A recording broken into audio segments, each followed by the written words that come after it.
Fear is the mind killer.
After mastering your perfect riding position and being completely at ease with moving left and right, heel side and toe side edge, crossing those wakes in big, smooth, controlled turns, it's time for weight jumps.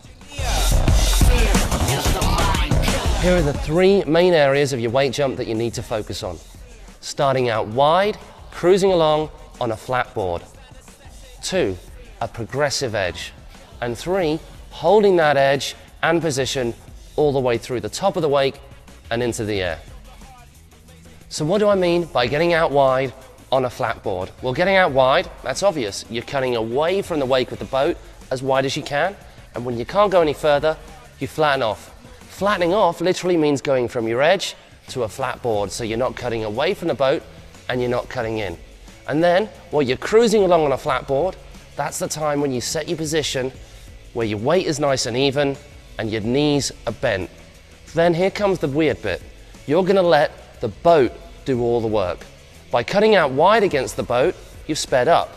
As you get out wide and flatten off, you're gonna slow down and the boat's gonna pick up speed and start to pull you back towards the wake. And all you're gonna do is go with it. Don't move a muscle, just let the boat drift you. And as you drift, you're just gonna hold that position nice and steady. So then comes the progressive edge. What a progressive edge means is starting easy and ending hard. So increasing your edge in increments the closer you get to the wake. By the fact that the boat has initiated your approach means that you've already started easy. You drift for the first couple of feet, not doing a thing, and then the closer you get to the wake, the more edge you start to apply. If it's your heel side edge, you're just sitting down on your heels. If it's your toe side edge, you're just pushing your toes in. The bigger you want to go, the harder your edge, but the progressive edge still remains. You've got to build it gently.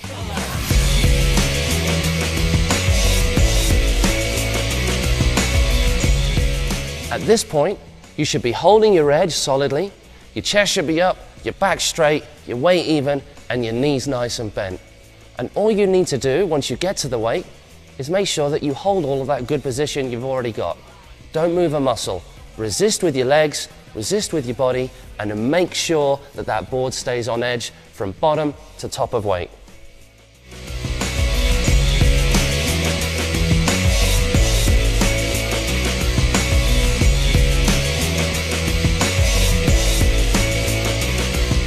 Taking it back a few steps and trying to make this whole weight jumping process easier, you might want to consider lengthening the line about 10 feet and concentrate on jumping just one wake first. So by lengthening that line, you're making the wakes a bit smaller and you're spreading them apart. You can start from in the middle between the wakes, jumping out, and then move to jumping in from outside the wakes, staying nice and close to the wake and using exactly the same technique. Once you've got that down and completely comfortable, you then shorten the rope up 15 feet, which makes the wake bigger and narrower, giving yourself a fighting chance to clear both of them. To get a little bit more height out of those wake jumps, you can start to extend off the top of the wake with your whole body, which is why you need to bend your legs out wide while you're coasting. But be sure that you are doing that off an edge. It's the edge that's the most important thing, and without that, you've got no control. Give it a good go, you'll be weight jumping in no time.